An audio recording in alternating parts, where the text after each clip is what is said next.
Hi, and welcome to Creepy Crime Story, where the darkest truths aren't imagined, they're real. You don't need a storm to feel something's wrong. Sometimes, it's the stillness that unsettles you. On the night of September 21st, 2001, in Cantonment, Florida, a woman named Sherry Malarick stepped outside her home. It was a warm, quiet Friday. She told her kids she was heading out to grab some milk. She never returned. By morning, her red Dodge Caravan was discovered parked in the lot of a Winn-Dixie grocery store just under 3 miles from her home. Inside, investigators found her body shoved under the passenger side floorboard. She'd been shot, twice, execution style. No witnesses, no one saw her leave, no surveillance footage worth anything, and not a single call to 911. There was no spilled milk in the vehicle. In fact, there was no evidence she had ever entered the store. Her wallet, phone, and ID were still at home. Whatever happened that night happened fast. The crime wasn't loud, but its silence, that was what made it terrifying. Sherry Malarick was 34 years old, a mother of 5, a trusted air traffic controller for the U.S. Navy. According to coworkers, she was level-headed, methodical, and tough. She didn't just manage flight paths. She handled split-second decisions with lives on the line. That same sense of control carried into her personal life. She managed a blended household, 2 children from her husband Greg's previous marriage, 2 from her own, and a 5th they shared. 5 kids under one roof. Not easy, but she made it work. People who knew Sherry said she loved hard, gave more than she had, and lived tired, but with purpose. Still, something had been shifting in the months before her death. Quiet tensions were building. Sherry had confided in her sister about feeling distant from her husband, that Greg was becoming cold and strange. She worried he was hiding something. Her friends noticed changes too. And she was withdrawing, more irritable than usual. It's like she didn't feel safe, one coworker told investigators. She was starting to look over her shoulder at her own life. But there was no record of any threats, no restraining orders, no calls to law enforcement. And on the surface, the Malaricks looked like any other military family, busy, blended, and constantly in motion. So when she vanished that night, her family assumed she'd just taken longer than expected. After all, 5 kids can wear you out. Maybe she needed air, a break, a moment. But the clock kept ticking. By 6 a.m. the next morning, she still hadn't come back. Her sister, who had been staying the night to help with the kids, called Greg. He claimed he thought Sherry had already returned and gone to bed, but she wasn't in the house. Her car was gone, and the milk, nowhere to be seen. Just after 7 a.m., a shopper noticed a red minivan sitting awkwardly at the far end of the Winn-Dixie lot. It looked abandoned. The windows were fogged. The store wasn't open yet, but the driver's side door appeared unlocked. When local deputies arrived and opened the vehicle, the smell hit first. A thick, coppery trace of blood sealed inside a hot car overnight. Underneath the passenger seat floorboard, they found Sherry's body, knees folded, head down, 2 entry wounds, both to the head, no shell casings, no visible fingerprints. The vehicle had no signs of forced entry. The front console had been wiped clean. Whoever did this didn't panic. They prepared. The medical examiner would later determine she'd died between 9:30 and 11 o'clock p.m., just hours after leaving her home. The murder weapon was likely a .25 caliber handgun, fired at close range. She hadn't fought back. No defensive wounds, no bruising, no ligature marks. It wasn't a robbery. Her jewelry was still on her fingers. This wasn't impulsive, it was deliberate. And here's the forensic thread that caught investigators early. Sherry's purse, along with her Navy ID, keys, and cell phone, were still sitting in the kitchen back home. She never made it to the store. She never took her wallet. She left with nothing. So let's recap what we know so far. Sherry Malarick walked out of her home on a warm September night in 2001. She said she was going to pick up milk. She never returned. Her car was later found in a grocery store parking lot. Her body, concealed beneath the floorboard, had 2 gunshot wounds to the head. Her belongings were untouched. There were no witnesses, no surveillance footage of value, no gun, and no signs of struggle. The absence of chaos was the chaos. In small towns like this, crimes like this don't just kill a person. They fracture the whole framework of the community, especially when suspicion turns inward, and people start asking questions they never thought they'd have to. In homicide cases, the first 24 hours are supposed to be critical. But when those hours are filled with silence, with no one calling for help, no clear crime scene, and no suspect in custody, the narrative becomes unstable. Not because of a lack of facts, but because of a lack of urgency. By the time Sherry Malarick's body was discovered on the morning of September 22, 2001, there had already been too much stillness. No one had called 911 the night before. No neighbors heard a shot. No clerk remembered seeing her. There was a car, a corpse, and a lot of questions. Investigators began with what they had: a victim with no wallet, no ID, and no defensive wounds. A vehicle with smudged surfaces but no blood spatter. A time of death estimated between 9:30 and 11:00 p.m. A location, the parking lot of a Winn-Dixie, that gave them no useful surveillance or eyewitnesses. It was procedural instinct to circle back to the last known point of contact. In this case, home. Sherry lived in a modest one-story house in Cantonment, a community just north of Pensacola. The house was quiet when deputies returned that morning. Inside were her 5 children and her husband, Greg Malarick. Greg was a former Navy man, methodical in speech, and when asked when he had last seen his wife, he said she left the night before around 8:30 p.m. to go pick up milk. When pressed about what happened after that, Greg stated he assumed she returned late and went straight to bed. He said he was busy getting the kids ready for bed and didn't check. He claimed he fell asleep on the couch. That version didn't sit well with the investigators. Sherry's sister had also been in the house that evening helping watch the kids. She was the one who woke up, realized Sherry hadn't come home, and initiated the concern. She'd tried calling Sherry's cell, but it was off. Found later in the kitchen drawer.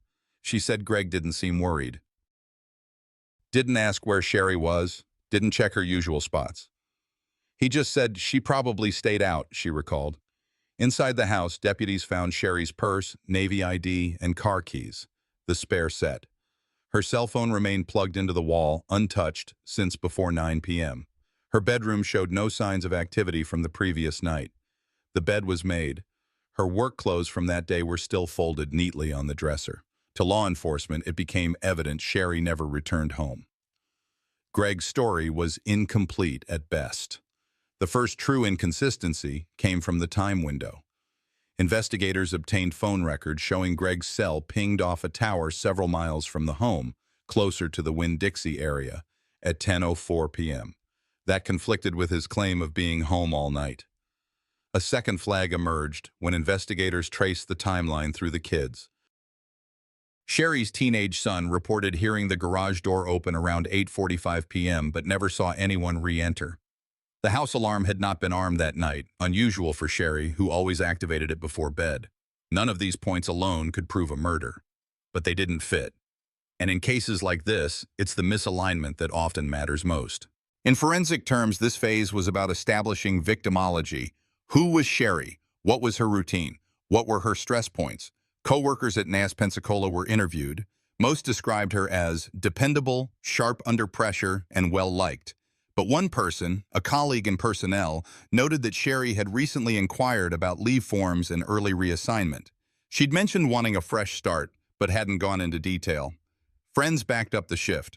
One recalled a conversation just weeks earlier where Sherry admitted she felt boxed in at home. She didn't elaborate, just said things weren't working. Her sister confirmed that Sherry had suspicions Greg was having an affair. She'd never confronted him directly, but there were signs. Odd hours. Evasive behavior, late-night calls. Investigators cataloged these as motive indicators. Nothing conclusive, but a pattern was taking shape. The forensic team returned to the minivan. Under ultraviolet light, they detected partial transfer smears on the passenger floorboard, suggesting the body had been moved, not killed there. No shell casings were recovered in or near the van, reinforcing the belief that the murder occurred elsewhere. They also pulled vacuum sweepings from the vehicle and recovered several long hairs that didn't match Sherry's DNA profile. Those were sent for testing, pending comparison. Digital evidence was limited. Sherry's phone was unused that night. Greg's phone, while pinged, had no outgoing calls after 9 p.m., which seemed inconsistent with someone at home wondering where his wife was. From a law enforcement standpoint, what they had wasn't a trail. It was a field of isolated clues, none strong enough on their own, but collectively pointing to something more calculated than random violence. Still, there were no witnesses, no confession, no murder weapon. The crime was precise, clean, too clean. As one of the detectives later said, the data aligned too cleanly. Sometimes that's the problem. And this raised the first major procedural question. If she wasn't supposed to return home, who knew she was leaving, and why did they wait until she was alone? The Winn-Dixie grocery lot wasn't known for trouble. It sat along 9 Mile Road, a stretch of suburban Pensacola traffic where people did their errands in peace, the kind of place where cars come and go by routine. That made the red Dodge Caravan parked overnight in the far corner stand out. It didn't belong there. The vehicle had been sitting for hours by the time deputies arrived just after sunrise on September 22, 2001. Its front windshield faced north, angled awkwardly against the lane stripes.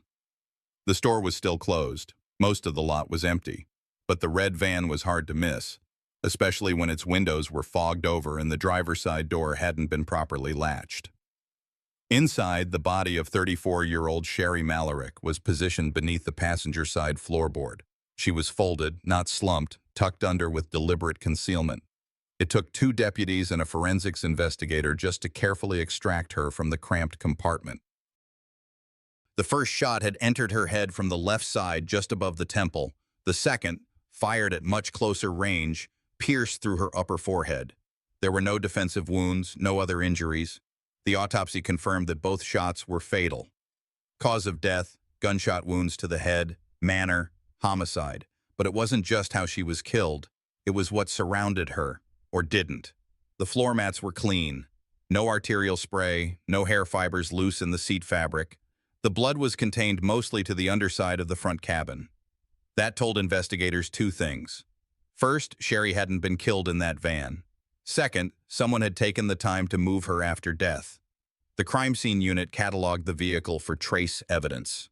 The driver's side door had 2 partial prints, both too smudged to be usable. The steering wheel had been wiped clean. So had the gear shift, rear view mirror, and glove compartment. No shell casings were recovered in or around the van. Environmental analysis showed no drag marks under the vehicle, no tire skid imprints that suggested a struggle. In fact, it looked like the van had been driven into the lot with care, parked neatly, headlights off, and engine cooled. The van's location became its own piece of evidence. It was parked facing away from the store's entrance, away from surveillance cameras. The only nearby unit was mounted over a neighboring strip mall, and at night, its grainy footage couldn't even identify license plates, let alone a driver.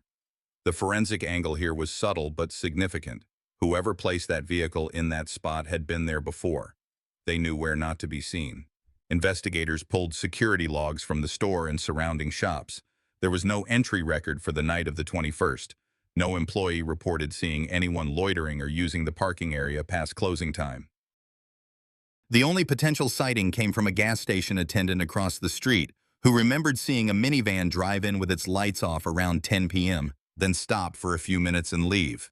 But he couldn't confirm the color or model. Still, it lined up with Greg Malarick's phone ping. His cell had connected to a tower nearest the Winn-Dixie zone at 10:04 p.m., a detail that directly contradicted his claim of staying home all night. That alone wasn't enough for an arrest. But it created friction, the kind that turns a timeline into a suspicion. Next came the forensic mapping of the vehicle interior. Crime scene techs used luminol across the van's interior surfaces. No blood splatter was found on the seats or doors, but there was low-level detection along the rear carpet fibers, consistent with post-mortem transport. Hair samples were collected from the passenger seat, including one long blonde strand that did not match the victim's. Fingerprints were absent from the dashboard and door handles. That didn't suggest innocence. It suggested planning. Wiped surfaces, cleaned edges, and just enough negligence to leave one partial palm print on the side panel, too incomplete for identification. The vehicle keys were missing from the ignition.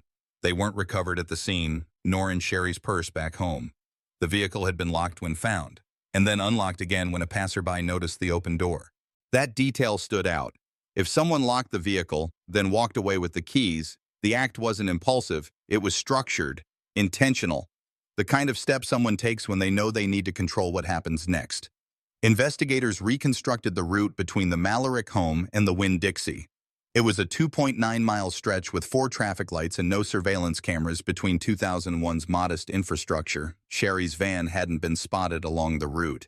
That meant either she was never driving it, or whoever moved the vehicle chose the route to avoid detection, and succeeded. Investigators then obtained the vehicle's service records. The odometer had moved just 3.2 miles between its last home trip and recovery. It added weight to the idea that the vehicle had been taken directly to the lot, with no diversion. By the 3rd day, detectives had built a sequence. Sherry leaves her home around 8:30 p.m. without her purse, phone, or ID. Her body is later found in her van, placed post-mortem, parked in a lot she never reached alive. Her keys are missing. Her phone stayed home. Her husband's alibi, already shaky, has a documented cellular contradiction, but there was still no witness, no camera footage, no recovered weapon. The story was taking shape, but the center was still hollow. As one investigator put it, the van gave us the body, but it didn't give us the hands that put her there. That was the challenge. And the next phase would need to follow the relationships, not the vehicle. When forensic evidence slows down, behavioral patterns begin to matter more. But before that could happen, investigators needed to know, why Winn-Dixie? Why this lot? Why this angle? And was it a coincidence or a place with history? By the 4th day, local investigators had cataloged every detail from the vehicle crime scene. The minivan's doors were locked, the windows intact, and the ignition off. But no weapon was found. No shell casings, no blood outside the vehicle. Whoever placed Sherry Mallory's body in the passenger side footwell had done so with clinical precision, and in a location visible from a grocery store's front entrance. It didn't make sense. The public setting of the disposal site clashed starkly with the intimate, execution-style nature of the crime. The surveillance footage from Winn-Dixie was promptly retrieved, but here came the first in a series of frustrating limitations. Despite being 2001, the cameras were already outdated. One camera captured the front lot in grayscale footage, time-stamped and grainy. Another angled awkwardly toward the west end, but failed to cover the area where Sherry's vehicle was found. The timestamp on the key camera appeared off by nearly 6 minutes. Worse, the system recorded on a loop, overwriting footage every 72 hours, because Sherry's vehicle wasn't reported until nearly 10 a.m. On September 22nd, much of the footage from the window she'd gone missing had already been lost. Still, one detail caught attention: a dark sedan pulling in at 10:42 p.m., the night before, just minutes after Sherry was last seen. The car idled, lights on, for approximately 11 minutes before leaving without parking. No plate could be read, and the driver was never clearly visible. Investigators flagged the vehicle as of interest, but with no better description, it was nearly impossible to trace. The review of surrounding businesses didn't yield much either. Most had closed early that night. A nearby pharmacy's camera didn't face the parking lot. A gas station down the road stored tapes for only 24 hours. Even the ATM near the front entrance of the shopping plaza, hoped to be a potential angle for recording foot traffic, was turned off for maintenance due to a regional software update. When standard surveillance failed, law enforcement turned to less direct sources: vehicle traffic logs, gas station purchases, and witness canvassing. One clerk vaguely remembered seeing a woman matching Sherry's description at around 9:45 p.m., walking quickly and alone. But the memory wasn't definitive. Another customer mentioned seeing a man leaning into a van late that night, but couldn't offer details. No height, no age, no facial features. No camera had captured that moment. Parallel to this, a forensic re-examination of the vehicle offered little progress. Fingerprint dusting recovered numerous latent prints, but most were either smudged or later identified as belonging to Sherry, her children, or known associates. One print from the exterior rear passenger door remained unidentified, but without context, it wasn't enough to pursue. What made this case especially difficult was the absence of forced entry. No shattered glass, no pry marks, no signs of a struggle. If Sherry had been coerced, it was done verbally. If she had willingly gotten into another vehicle, that decision, voluntary or not, happened between her home and the Winn-Dixie. Investigators began narrowing their inquiry toward people who had access to Sherry's routines. Her family, co-workers, and known contacts were quietly re-interviewed. Among the Navy base personnel, attention turned to a name that kept surfacing: Jennifer Spohn, a civilian contractor working on the same air traffic control team as Sherry's husband, Greg Spohn, when initially questioned, claimed no knowledge of Sherry's whereabouts that night. She confirmed she had spent the evening at home and denied any direct contact with Greg on September 21st. But her phone records, obtained under subpoena, suggested otherwise. Between 10:08 p.m. and 12:31 a.m., Spohn's phone had exchanged 5 calls with Greg Malarich's personal line. Investigators noted the timing, squarely within the window of Sherry's disappearance and body disposal. Even more troubling, one call lasted 18 minutes. When asked, Spohn could not recall the contents of that call, only saying she believed it was a check-in about work stuff. Investigators found the explanation thin, but without physical evidence tying either party to the scene, no arrests were made. While public interest was growing, the case remained frustratingly cold. Forensic leads were fading. Digital trails from 2001 were shallow compared to today's data-rich environment, and as the days turned into weeks, pressure mounted internally to either identify a suspect or acknowledge a dead end. But investigators weren't done. The one thing they still had control over was timeline reconstruction. If they couldn't find who killed Sherry yet, maybe they could find out exactly when she died, and that might open new paths forward. It wasn't the confession that investigators were after anymore. It was the pattern. By late 2020, the cold case unit had shifted gears. After nearly 2 decades of silence, they no longer chased speculation. They examined what was visible, what could be cross-verified, and what might have been missed in 2001. And one overlooked detail was now front and center: surveillance systems that existed near the Winn-Dixie parking lot where Sherry Malarich's van and her body had been discovered. At the time of the murder, surveillance infrastructure in commercial areas like grocery stores was inconsistent. Some stores had cameras trained only on their cash registers or main entrances, but others, especially those prone to theft, had rudimentary but functioning parking lot coverage. When authorities revisited this question in 2020, they found that the Winn-Dixie in Pensacola did have an external camera, mounted just above the northeast lot entrance. No footage from it had ever made it into the original case file. The explanation was both technical and procedural. In 2001, store management had told responding officers the footage auto-deleted every 72 hours. But what the original investigators didn't know was that back-end tapes had been manually rotated by a loss prevention manager, a man who had since moved out of Florida. Cold case detectives tracked him down in Indiana. When asked if he remembered any archived footage or unusual activity, his answer was cautious but not dismissive. He recalled flagging a tape showing an unusual vehicle situation in late September, around the 21st. That was enough for a subpoena. The archived material, transferred from analog to digital in late 2002 and stored on a now obsolete server, was recovered by federal cyber forensic teams. Much of the video was degraded, but one time-stamped segment caught attention. At 1:42 a.m.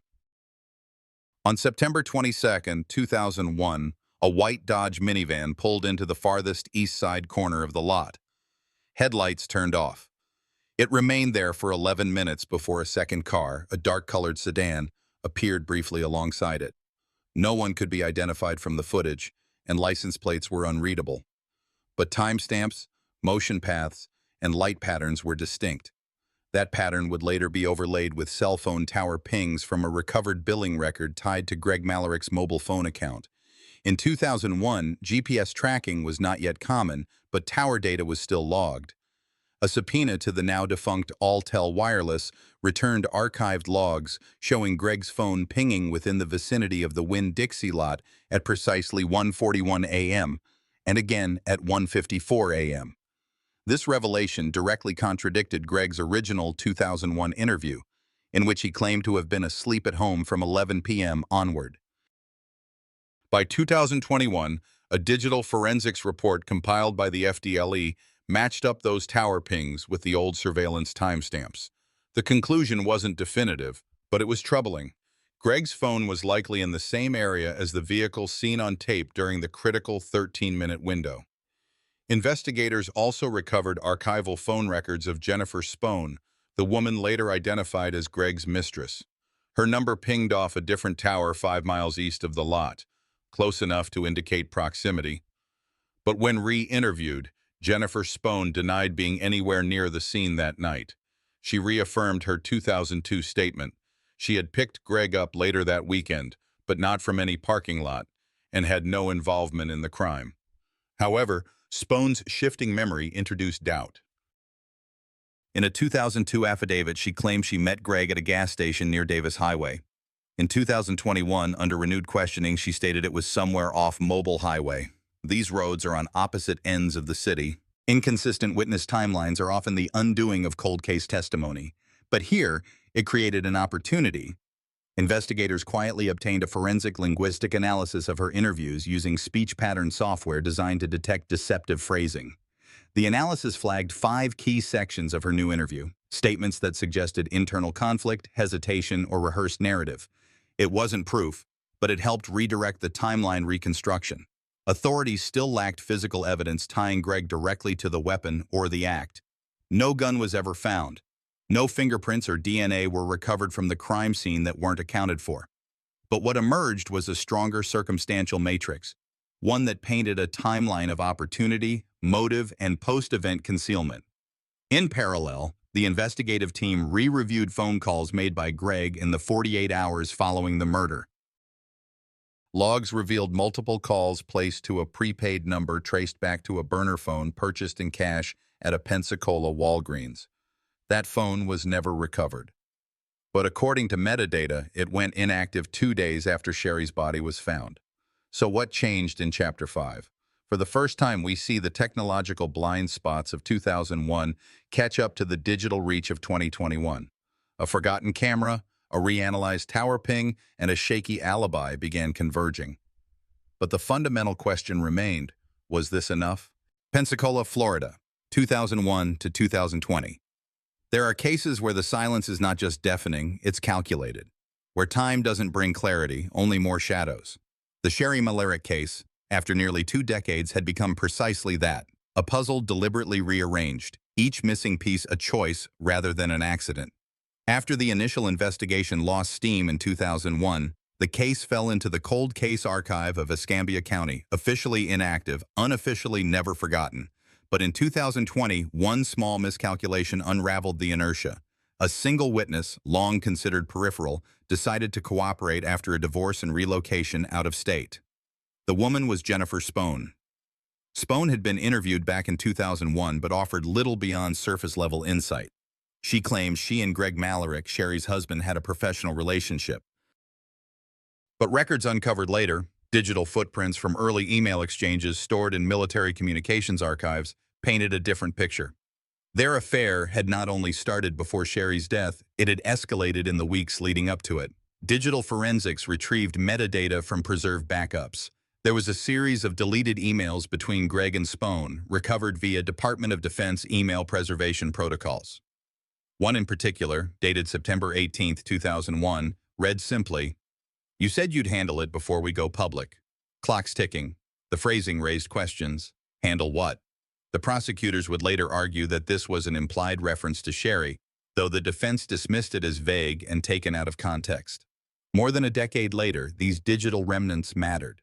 So did the renewed statement from Spohn. In 2020, she told investigators a version of the story she hadn't previously shared.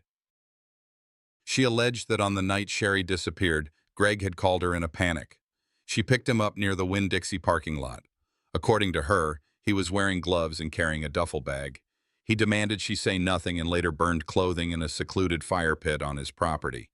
She claimed she didn't know what he had done until news broke of Sherry's death, and by then fear and complicity had set in. This was the first time Spohn mentioned any involvement with post-crime actions. Investigators had long suspected inconsistencies in her timeline. Now, with this statement, admittedly years late, they moved to reclassify her as a cooperating witness. Greg Malarick was arrested in late 2020. The charge, second-degree murder. No murder weapon was ever recovered, no fingerprints, no DNA. But what investigators had was a composite case, made up of shifting statements, recovered communications, motive tied to a romantic affair, and circumstantial elements built over time. And during interrogation, Greg denied everything. He claimed Spohn fabricated the story out of guilt. He said he was asleep when Sherry left to buy milk. He had no alibi, only a vague timeline and a lack of forensic evidence directly placing him at the crime scene that night. But perhaps what kept this case alive wasn't a single clue. It was the weight of absence.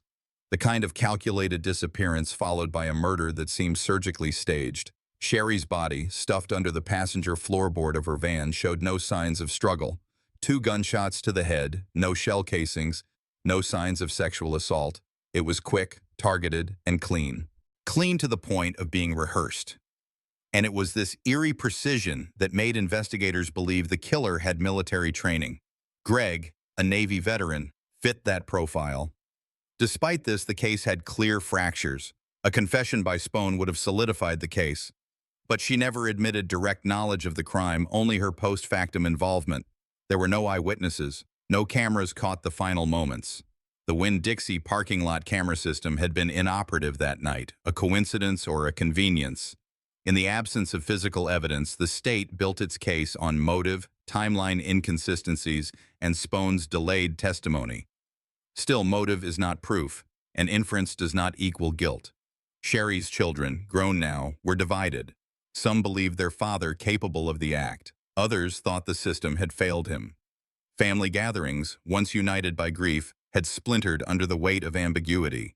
By early 2022, over 2 decades had passed since the night Sherry Malarick left her sister's house in Pensacola, Florida, to grab milk and never returned. What remained wasn't just a 34-year-old Navy air traffic controller's body found in her minivan, shot twice in the head and hidden beneath the passenger seat. It was the residue of unanswered questions, fragmented timelines, and a single name that kept surfacing: Greg Malarick. The state of Florida believed they had a case. After years of inconclusive leads, a new forensic review of the original investigation files, combined with testimony from Jennifer Spohn, Greg's then-mistress and fellow Navy employee, prompted a formal indictment. The charge was murder, and Greg Malarick was arrested in 2020, almost 19 years after his wife's body was discovered. The trial opened in early 2022. Prosecutors focused on motive: the affair, a crumbling marriage, financial strain, and Greg's inconsistent statements during the original investigation. They introduced the recorded interviews where Greg first told police he had been home asleep, only to later admit Jennifer had picked him up from the vicinity of the Winn-Dixie parking lot. He had no firm alibi during the critical window of time when Sherry was believed to have been killed. Jennifer Spohn took the stand, testifying under a plea deal for immunity. She claimed Greg called her late on the night of September 21, 2001, asking for a ride. When she arrived near the parking lot, she noticed his clothes were disheveled and his demeanor tense. She said Greg instructed her to drive him to a secluded dumpster near a closed construction site where he allegedly discarded a pair of gloves and a black object she later assumed was a weapon. No physical evidence from that site was ever recovered. The prosecution also introduced a forensic pathologist who reviewed Sherry's autopsy. The expert confirmed that both gunshots, one from a distance, the other contact, were fatal. There was no sign of defensive wounds or sexual assault. The scene suggested surprise, not struggle. The gun was never found, and neither were fingerprints linking Greg directly to the crime scene. But the defense had leverage, specifically the absence of DNA or forensic evidence placing Greg in the vehicle or at the exact location of the shooting. His attorney, a retired Navy JAG with a polished courtroom presence, drilled Spohn's credibility on cross-examination, calling her testimony conveniently timed, given her immunity. He questioned why she waited years to come forward and why no physical evidence corroborated her version of events. The defense emphasized the lack of direct linkage: no murder weapon, no eyewitnesses, no surveillance footage from the parking lot. They reminded the jury that being a bad husband did not make someone a murderer, and in the eyes of the law, speculation was not sufficient to convict. The jury deliberated for 4 days. The final verdict: not guilty. The courtroom was silent as the words were read. Greg Malarick exhaled audibly.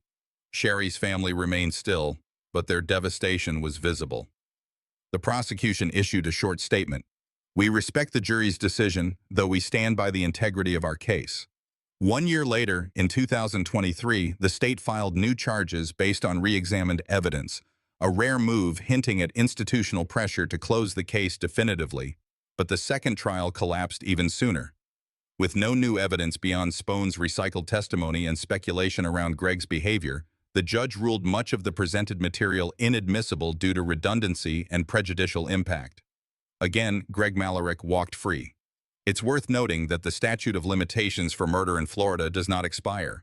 But with both trials exhausted and no new leads or weapon recovered, the likelihood of a third prosecution is close to zero. Yet there was a deeper fracture beneath the courtroom drama. Sherry's children, some of whom were adults by the time of the trial, found themselves split. One son publicly expressed doubts about Greg's innocence. Another defended his father, stating that the system worked. The family unit never recovered. What happens when justice becomes legally unreachable but morally unresolved? When juries demand evidence but a family is left holding only memory and intuition? True crime often ends in courtroom certainty. This case did not. 22 years after the murder of Sherry Malarick, justice reached a dead end. Not because the questions were answered, but because the system, by its own rules, had run out of answers it could accept in court. Greg Malarick, the primary suspect, walked free, twice. And with him, the last legal avenue to close this case also vanished. The last trial concluded in 2023, the verdict not guilty. It was delivered quietly in a Pensacola courtroom with no dramatic gasps, no emotional outbursts, just silence. The kind that doesn't mean relief, but resignation. Greg's defense argued what the prosecution could not overcome. No murder weapon recovered, no DNA, no surveillance footage, no eyewitness at the exact moment of the crime. Jennifer Spone's statement, damaging, yes, but ultimately not enough. The defense chipped away at her credibility, highlighting the immunity deal, the inconsistencies in her timeline, and her failure to report the crime for nearly 2 decades. In the eyes of the law, reasonable doubt prevailed.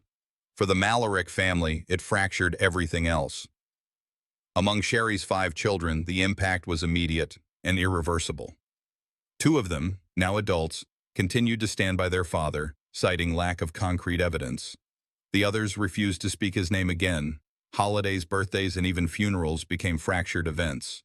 There was no shared mourning, no closure, just a widening rift, each side convinced the other was blind.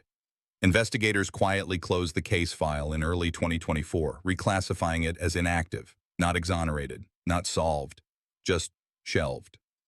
The file remains in Escambia County archives, its pages yellowed, corners bent, a haunting reminder of a case that had motive, opportunity, and confession. But not the one piece that could link it all together with absolute legal certainty. A former homicide detective involved in the case, who asked not to be named, offered a candid reflection. We knew what happened. We just couldn't prove it without being torn apart on appeal. You get one shot in these cases. One. And if the evidence doesn't hit clean, you lose everything. Sherry's murder was never just about a failed marriage or infidelity. It was about control. Disappearance staged as an errand. A body concealed in a family vehicle. A mother of 5 turned into an unsolved statistic. The implications of this case echo beyond the courtroom, not because it was rare, but because it was so familiar. Domestic homicide, masked by routine, silenced by technicalities. And yet something remains. Even when no conviction is delivered, the story doesn't end. It settles. In the minds of children who grow up divided, in the hands of cold case analysts who reread old interviews hoping something was missed, in the voices of communities asking, what more could have been done? Sherry Malarick was 34 years old, a Navy air traffic controller, a mother, a victim. No one was ever held legally responsible for her death, but unpunished is not the same as forgotten. Justice doesn't always come with a verdict.